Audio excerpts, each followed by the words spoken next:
I've interviewed murderers. I've interviewed liars. I've interviewed people who swore they'd seen things that shouldn't exist. I've sat across from men who confessed to crimes they were never charged for, just to see if I would flinch.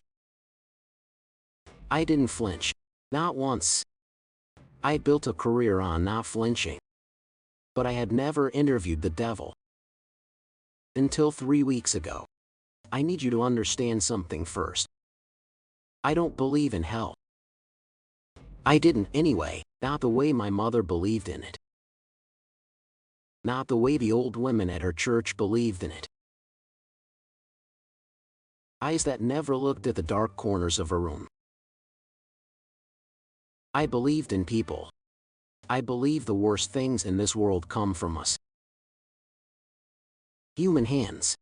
Human choices. Human silence when we should have spoken.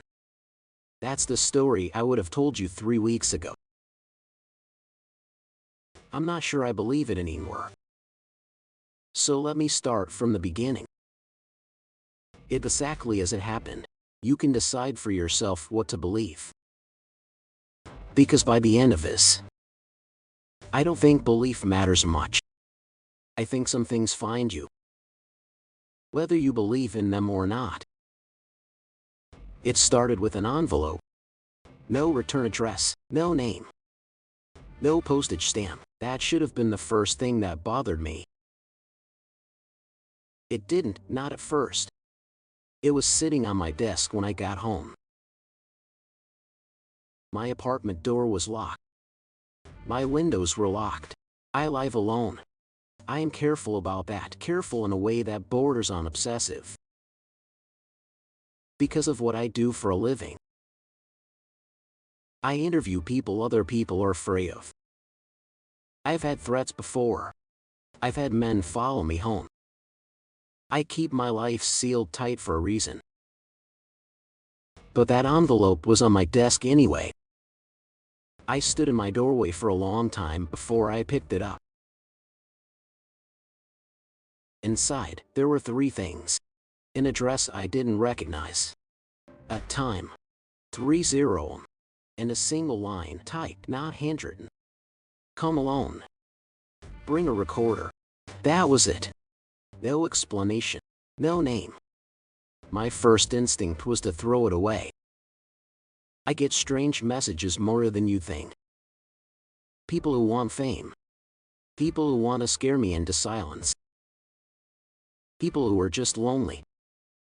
I almost threw it in the trash. But the paper stopped me. It was old. Not aged like a drawer.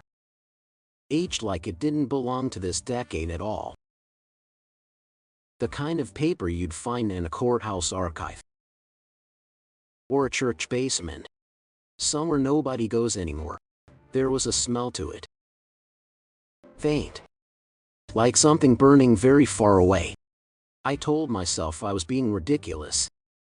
I told myself a lot of things that night. Most of them turned out not to be true. I looked up the address. An old industrial complex on the edge of the city. Abandoned longer than I'd been alive. No listed owner. No permits filed in over 40 years. The kind of place that shows up on forums. With warnings in the comments nobody takes seriously. Until it's too late. I should have taken them seriously. I didn't.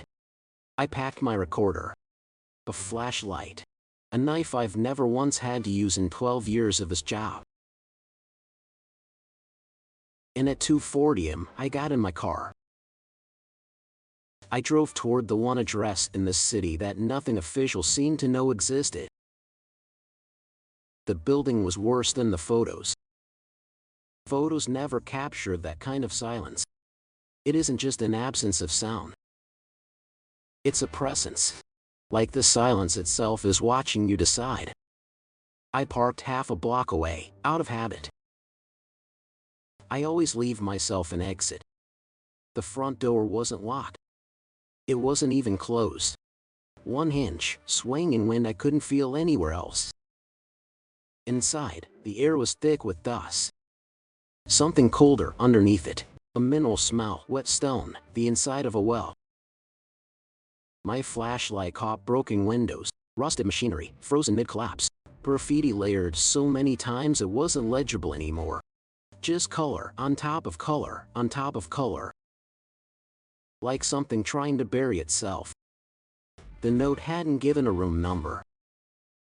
Just the address, but somehow I knew exactly where to go. I've thought about that feeling every day since. It wasn't intuition. It wasn't a guess. It was like something in the building was pulling.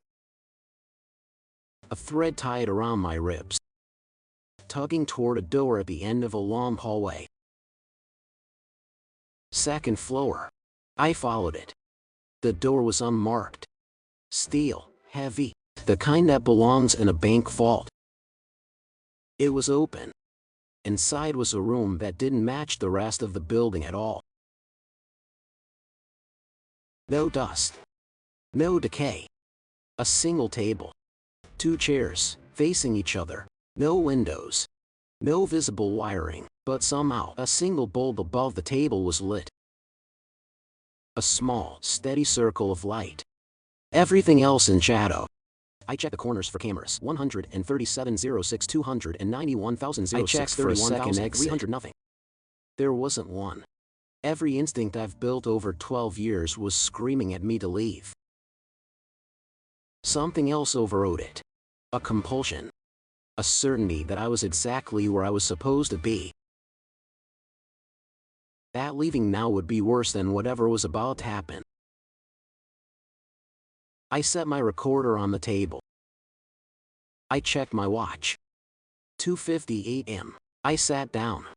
In the chair that wasn't facing the door. In hindsight, the single stupidest decision of my career. At exactly 3:00, the light didn't flicker.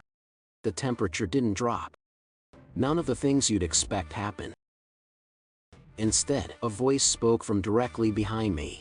Calm, almost bored. You came. I turned around too fast. My hand went straight to the knife in my jacket. A man was standing in the doorway. Let me describe him carefully, because this is the part people always get wrong. He was not tall. He was not monstrous. No horns, no red eyes, no cracked skin, no sulfur smell. None of the theater you'd expect.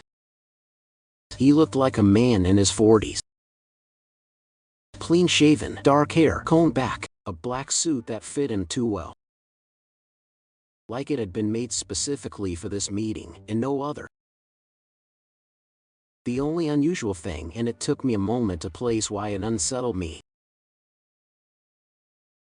He didn't cast a shadow. Not under that single hanging bolt. I noticed it. I didn't say anything. He walked to the empty chair, unhurried. Sat down across from me. Like we were old colleagues meeting for a scheduled appointment. You expected something else, he said. I didn't answer right away. I turned on the recorder. My hands were steadier than I expected. Who are you? I asked. He tilted his head, almost amused. You already know. I sat with that for a moment. In this line of work, cryptic people are usually performing. Attention seekers, damaged people playing a role that gives them power they don't have anywhere else. So I asked directly, the way I always do when I want to break a performance. Are you the devil? He smiled. Not a cruel smile. Almost gentle, which somehow made it worse. That's what they call me. The first real question of an interview sets the tone for everything after it. So I chose carefully. Did you create evil? He considered this longer than I expected. Not performing hesitation. Actually thinking, like someone who's answered this 1,000 times but never gotten tired of it. No, he said finally. I hadn't expected that. I think some part of me was braced for a boast. Humans were killing each other long before they needed someone to blame for it, he said. You had knives before you had names for me. He leaned back. You've always needed somewhere to put it. The honor. The murder. The betrayal. The quiet cruelty you save for the people who love you most. It's always been easier to say the devil made me do it than to sit with what that says about you. I asked if that meant he took no responsibility at all. He laughed, short, quiet, almost sad. I have whispered in a few ears, he admitted. I won't pretend otherwise, but I've never once had to convince a man to hurt someone who was already looking for a reason. He looked at me directly. For the first time, I felt the full weight of being looked at by something that wasn't entirely a man. It was easier for you than admitting what you really were, he said. All of you. And still is. I made a note to come back to it later. I never got the chance. I moved to safer ground. Or what I thought was safer ground. Is hell real? He went very still. Not the stillness of hesitation. The stillness of something deciding how much truth a person can survive hearing. Which one? He asked. I told him I didn't understand. There's only one hell, isn't there? The one from the stories. Fire, judgment, eternity. He shook his head slowly. You've always assumed there's only one, he said. Because it's easier to imagine a single place. A single door. A single reason you'd end up there. It lets you believe you have some control over whether you go. I asked what he meant. Instead of answering, he asked me a question of his own. Do you know where you go when you dream? I told him that didn't have anything to do with what I was asking. Everything, he said, has something to do with what you're asking. At the time, I wrote in my notes that I thought he was deflecting. Sounding profound without saying anything real. I don't think that anymore. I think he was trying, in his own way, to warn me. I think I was too arrogant to hear it. I changed direction again. I asked about his history. The old stories, the different names, whether any of it was true. He answered some of it. Not all of it. Enough to sound plausible. Not one word more than that. Which unsettled me more than a full confession would have. Then, in the middle of a sentence about something else entirely, he stopped. Do you still think about your brother? The room went very quiet. I need to tell you something now. Something I've never said publicly. Not on camera, not in print, not to anyone outside my own family. I had a brother. He died when we were both young. In a way I have never discussed with anyone who wasn't already there. There is no public record connecting me to him. Not in any searchable way. I made sure of that a long time ago. The one piece of my life I sealed off entirely. The one door I never let anyone open. How do you know about that? I asked. My voice shook for the first time that night. He didn't answer. He simply watched me. The way you watch someone finally understand something they should have understood an hour ago. You ask me questions, he said quietly, because you think you're the one in control of this room. He leaned forward. The bulb above us flickered. The first sign, however small, that something in that space was not entirely stable. But you never asked to arrange this interview. I didn't answer him. I couldn't. I looked down at the recorder to steady myself. To remind myself this was real. Documented. That would exist as evidence afterward. Proof I hadn't imagined it. That's when the recorder made a sound it shouldn't have made. A small pop of static. Even though I hadn't switched on playback. Even though nothing about that model should have produced sound while recording. Then, a voice, not mine. Not his. A third voice. Low, close, like someone whispering directly into my ear. Even though no one stood near me. Don't let him leave. The room went utterly silent. Not the tense quiet of two people staring each other down. A different kind of silence. The kind that feels like the air itself is holding its breath. I looked up at the man across from me. For the first time since he'd sat down, his composure broke. Not fear exactly. I know what fear looks like when it's raw and unguarded. This was something adjacent to it. Recognition, maybe. The look of someone realizing an old debt has finally come due. His smile, which had never once fully left his face until that moment, was gone. Was that you? I asked. Though I already suspected the answer. No, he said. Immediately. None of the theatrical pauses from All Might. I laughed. A short, nervous laugh. The kind that comes out when your body doesn't know what else to do with the fear building in your chest. This is a good act, I told him. Really, you almost had me. He stood up. Pass.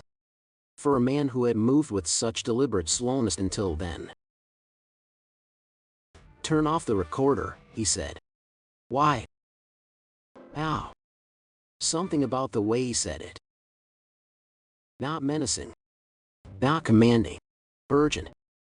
Entirely unlike everything else about him. I obeyed without arguing. I switched it off. The whispering didn't stop. That's the detail that still keeps me up at night. I had turned off the only device in the room capable of producing that sound. And the whisper continued. Low, steady, no longer confined to a small speaker. It was in the room now. Not from the recorder. From directly behind me. I turned around. There was no one there. Just the shadowed edge of the room. Past the reach of that single bolt.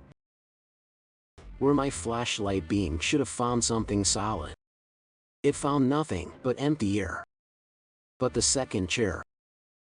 The one that had been empty since I sat down. Had moved. Not far. A few inches. Angled now toward the dark corner of the room. As though someone unseen had simply pulled it out. And sat down. Without a sound. No one had touched it. I would have heard it. I would have seen it. I asked him. My voice cracked on the words. What is that? He didn't answer. I asked again, louder, panic breaking through 12 years of professional composure. What is in this room?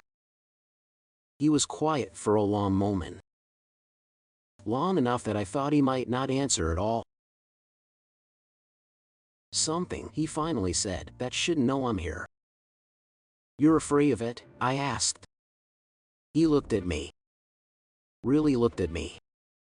In a way that made me feel, for the first time all night, entirely powerless. You should be more afraid than I am, he said. The bulb above the table went out. Not flickered. Not dimmed. Simply stopped, all at once. The room felt less like darkness and more like something had been poured over it. I heard footsteps. Slow, deliberate, circling though I couldn't tell what. The table, the room, me.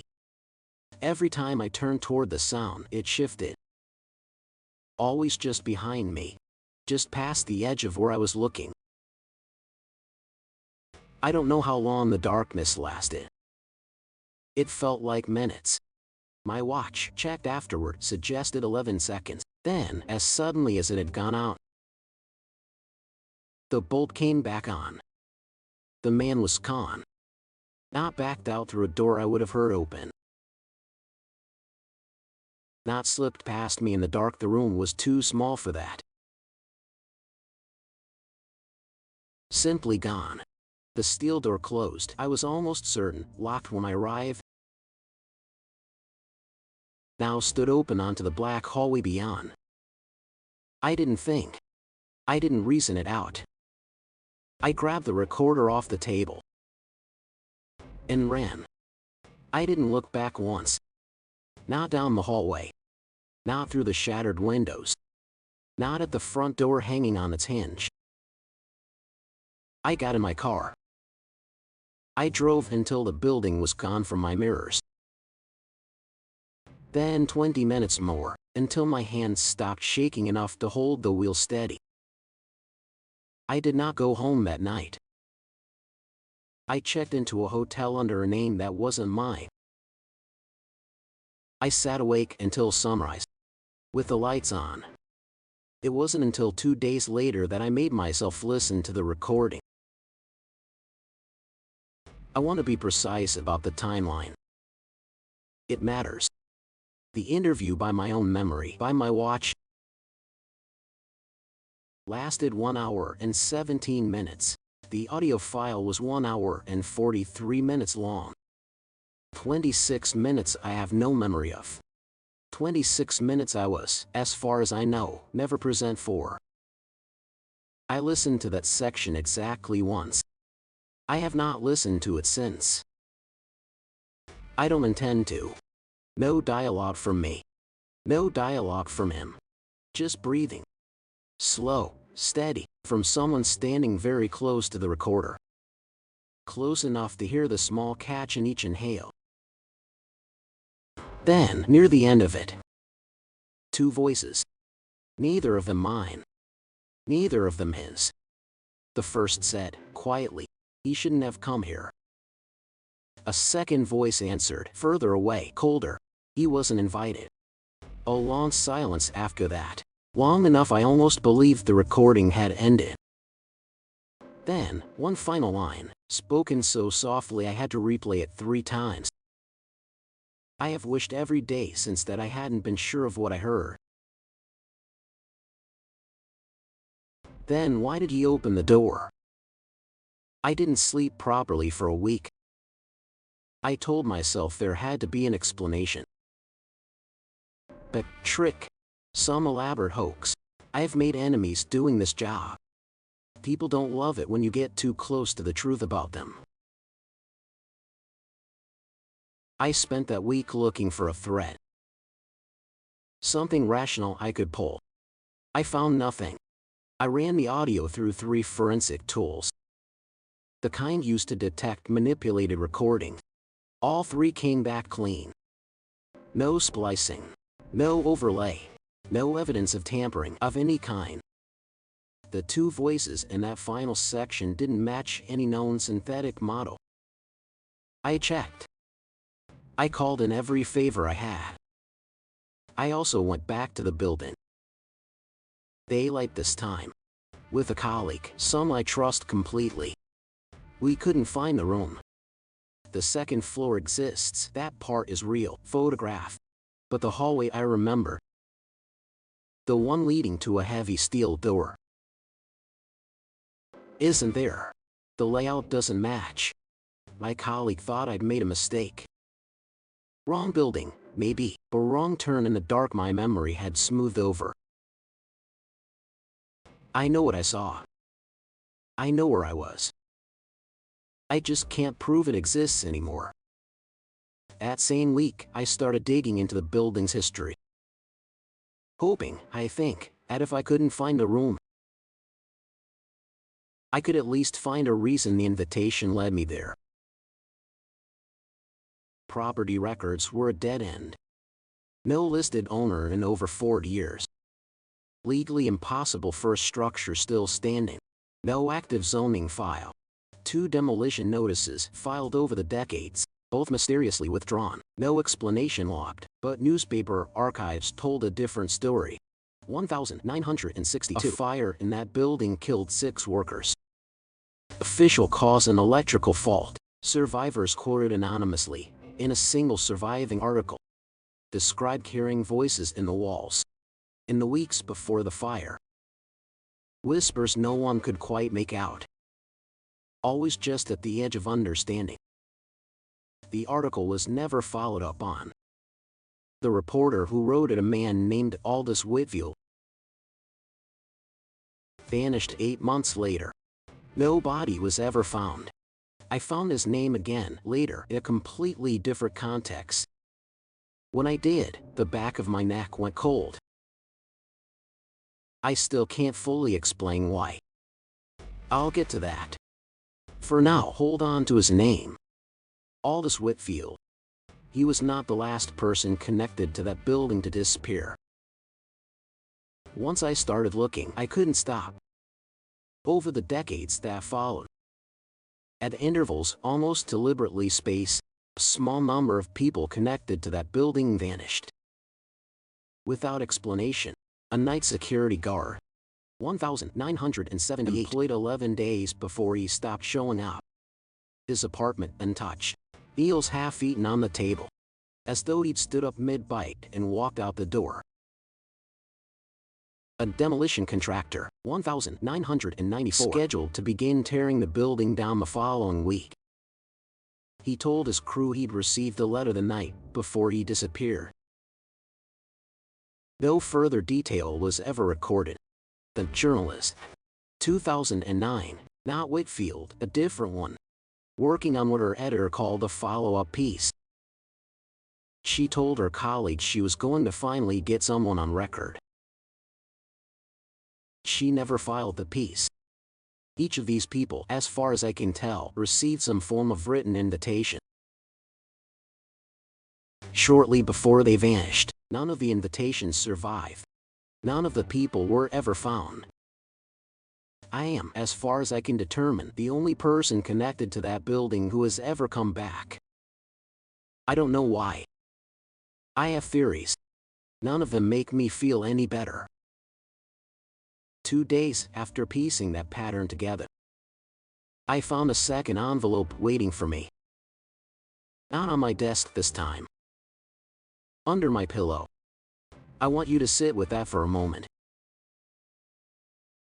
I live alone. My door was locked. My building has a doorman who logs every visitor. There is no reasonable way for another human being to enter my bedroom. Lift my pillow, place an envelope beneath it, and leave again without a trace. And yet there it was. Same handwriting. Same narrow, slanted letters, the kind that belong to a hand more comfortable with a quill than a pen. Inside, a message shorter than the first. You interviewed the wrong one. Below it, a second line. Added I would swear to this in a slightly different ink. As though written afterward, by someone standing over the first line. Interview the one who escaped hell. No address this time. No time. Just those 2 lines. And beneath them, a symbol I didn't recognize. A circle broken at one point along its edge.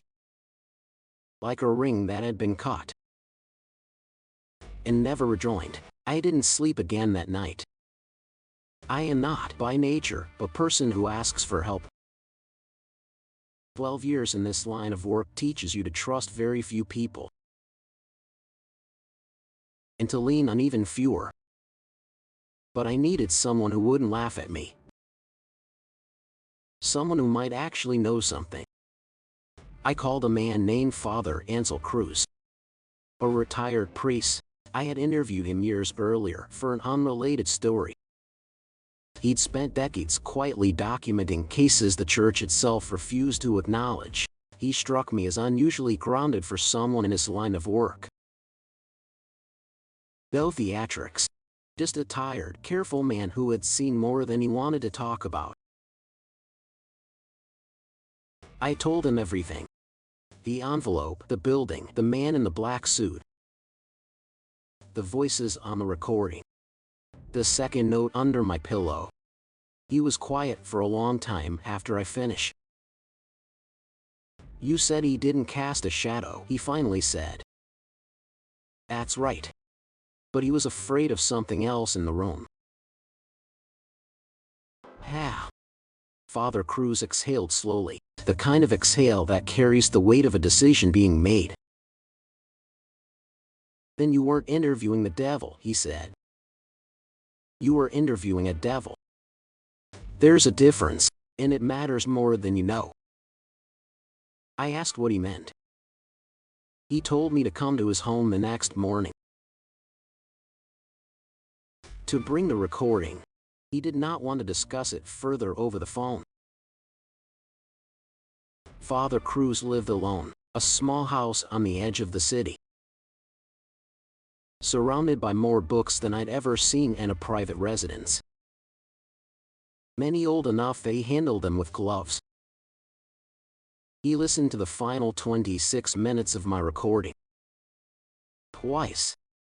In complete silence, his expression unreadable. Would have finished the second time, he sat back, quiet for a long while before speaking. There is an old belief, he said carefully, far older than most of what gets taught in seminary. The idea that hell is not one place, but many. Each one built or maybe grown like something living around a different kind of suffering. Different rules. Different wardens, if you want to call them that. He tapped the edge of the table where my recorder sat. What you spoke to in that room was not the source of all evil. It was something that governs one small piece of it. A functionary. Powerful, certainly, powerful enough to know things about you it had no natural way of knowing. But not the only one. Not even close. I asked what could possibly frighten something like that. Father Cruz's face changed, a flicker of something I can only describe as old fear. The kind that has had decades to settle into a person's bones and never fully leave. There are stories, he said slowly, about something that was never meant to exist in any hell at all. Something that broke out of wherever it was kept. A very long time ago. Moving between the cracks of this world and the next ever since. Looking for something, or someone. The one who escaped hell, I said quietly. Father Cruz nodded once. If that note is telling you the truth, he said. Then whatever you sat across from was not afraid of arrival. It was afraid of the one thing in existence that even it cannot control. I need to tell you something now. Something I have never told anyone. Not Father Cruz, not you. Until this exact moment, my brother did not die of an accident or an illness, the way I've let people assume whenever the subject came up. He disappeared. I was 14. He was 17. We shared a room. One night, a night I have relived more times than I could count. I woke up. His bed was empty. His window was open. And there was a smell in the room. Like something burning very far away. The exact same smell that clung to the first envelope I received 3 weeks ago. He was never found. No trace. No note. No explanation the police could ever offer. Just a quiet implication. Never spoken aloud, always present. That he must have run away. And simply never wanted to be found. I never believed that. I built a career interviewing dangerous, unexplainable people. I have never once, in 12 years, admitted publicly why. I was looking for someone. Someone who might know what happened to him. The devil in that room knew about my brother. Not the broad strokes, not something you could learn from a public record. There's no public record. I made certain of that myself. Deliberately, methodically, over years, he knew the exact question I have never once said aloud. Do you still think about your brother? Not did you have a brother. Not what happened to your brother. Do you still think about him? Present tense, as though he already knew the answer was yes. Every single day. For 17 years. I don't think that was a coincidence. I think that was the entire reason I was invited there. In the first place. I brought this to Father Cruz the next time we spoke. For the first time since I'd known him. I watched something in his composure crack. If what you're telling me is true, he said, choosing each word with visible care, then this was never about testing you, or frightening you, or proving anything about the existence of hell. Then what was it? A message, he said, delivered the only way something like that could reach you. Through fear. Through curiosity. Through exactly the kind of invitation it knew you couldn't resist. He looked at the second note again. You interviewed the wrong one. Something in his expression made my chest go tight. Before he even finished his thought. I think, he said slowly, that whatever is guarding wherever your brother has been for 17 years does not want you getting any closer to the truth. And I think whatever wrote this second note wants exactly the opposite. Why would something want to help me? Father Cruz didn't answer right away. That, he finally said, is the question I would be most careful about asking out loud. If I were you. Some things that offer help are not doing it out of kindness.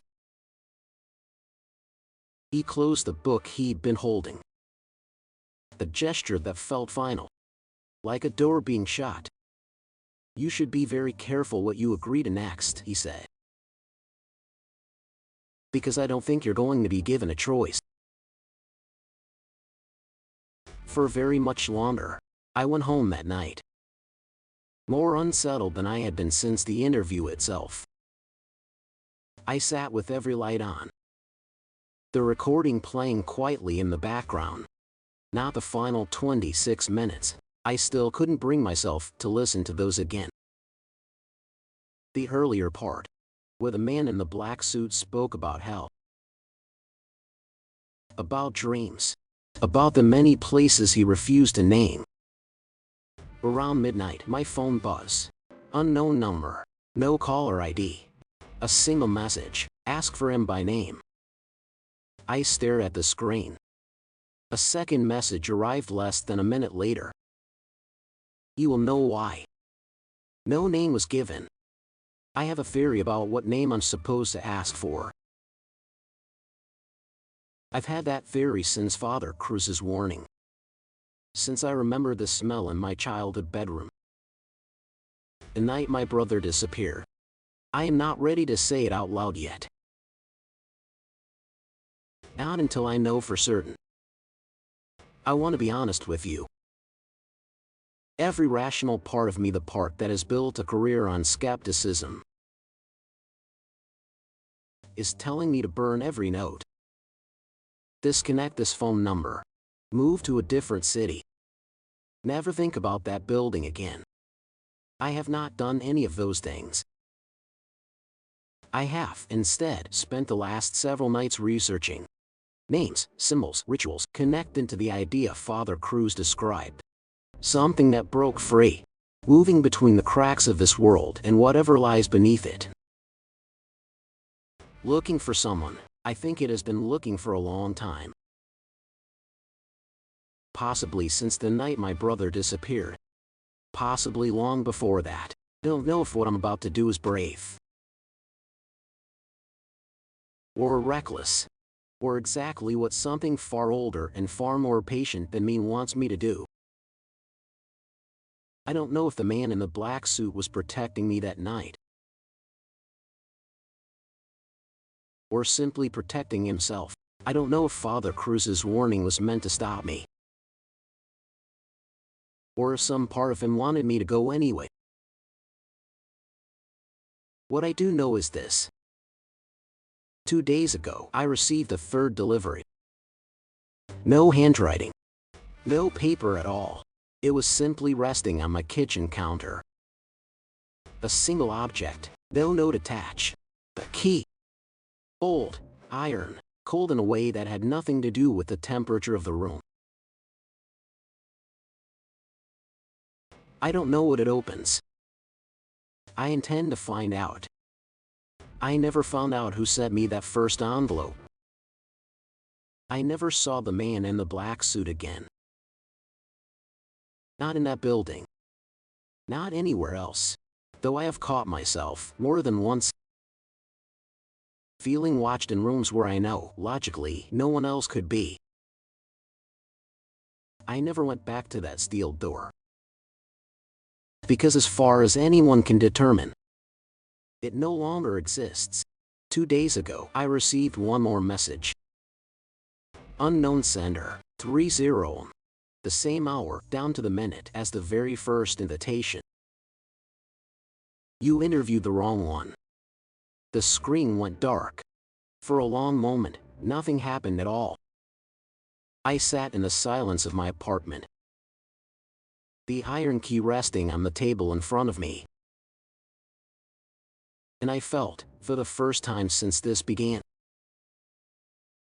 something closer to certainty than fear. Then, from somewhere behind me, somewhere in a room I know, logically, was completely empty, a voice whispered, low, patient, as though it had been waiting a very long time to finally be allowed to speak. He has been waiting for you. I did not turn around. I am not sure anymore that turning around would show me anything at all.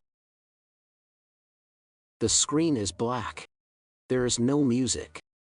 There is only the sound of a recorder switching on. A small mechanical click in an otherwise silent room. A voice speaks. Calm, measured, almost gentle. This was never the first interview. A pause. And it will not be the last. To be continued. End of episode 1. This is a fictional horror story created for entertainment purposes. The events and characters in the story are not real. If you enjoy horror stories and dark mysteries, subscribe to the channel for more.